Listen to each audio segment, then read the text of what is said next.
কিছু কিছু মানুষের আছে যাদের রাজনৈতিক আদর্শ নেই। তো আদর্শহীন মানুষ সবসময় চেষ্টা করেন ক্ষমতার কাছাকাছি থাকার জন্য। সেই ক্ষেত্রে আদর্শহীন মানুষ যেভাবে দায়ী, যেমন দায়ী যে ব্যক্তি, ঠিক ততরূপ দায়ী হলেন যে পার্টি থেকে তাকে মনোনয়ন দেওয়া হয়েছে।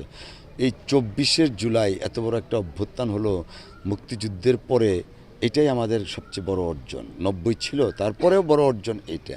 তো এই 24শে যে ভদ্রলোক আমির ইলেকশনে জাতীয় পার্টির প্রার্থী ছিলেন, তাকে এমন একটা রাজনৈতিক দল থেকে মনোনয়ন দেওয়া হলো, সেটা আমাদের এই দুর্গাপুর কর্মাকান্দাবাসী শুধুমাত্র বিস্মিত না, তারা লজ্জিত বটে। অনেক পার্টি ছিল, অনেককে দিতে পারত। যাই হোক, সেই তাদের ব্যক্তিগত বিষয়ে আমি কথা বলবো না। উন্নয়নের যে বিষয়টা ছিল, বললেন হ্যাঁ মেইন রুটগুলা পাকা করা হয়েছে, নো ডাউট। বাট আপনি যদি এই দুর্গাপুর সদর থেকে গাঁওকান্দা ইউনিয়নে যান, আপনাকে 3বার ধুলায় গোসল করতে হবে।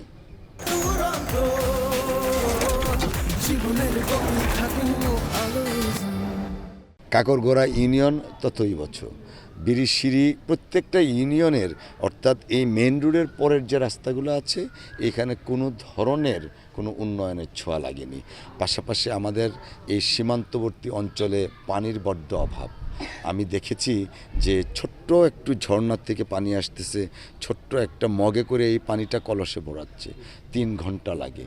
এই পানিটা দিয়ে তারা গোসল করছেন, পয় নিষ্কাশন, রান্নাবান্না করছেন। এই যে পানির একটা, এটা সুপেয় পানি না, শুধুমাত্র ব্যবহার্য পানিরও এখানে একটা সংকট আছে। সেই জিনিসটা আমরা অ্যাড্রেস করব। পাশাপাশি স্যানিটেশন সেটাও নেই। আর আপনি যদি এখান থেকে আধা কিলোমিটার ওইদিকে যান, একটা স্কুল পাবেন আমাদের হাজং শ্রেণীদের জন্য, হুইচ ওয়াজ এস্টাবলিশড ইন 1988। এখন পর্যন্ত এরকম একটা টিনের চালা ভেঙে পড়ছে। এরকম অনেক মাদ্রাসা আছে, স্কুল আছে, আমাদের অনেক গির্জা আছে যেগুলো ভেঙে ভেঙে পড়ছে। তারপরে আমাদের মসজিদ আছে, মন্দির আছে।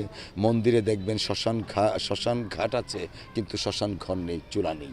তো এই যে শ্রেণী, ধর্ম, বর্ণ নির্বিশেষে মানুষের যে অপ্রাপ্তি, এবং আমি শুধুমাত্র অপ্রাপ্তি বলবো না, আমি মনে করি স্বাধীনতা উত্তর যারাই এই আসনে নির্বাচিত হয়েছিলেন, উইথ ডিউ রেসপেক্ট, তারা মানুষকে ডিপ্রাইভ করেছেন, বঞ্চিত করেছেন।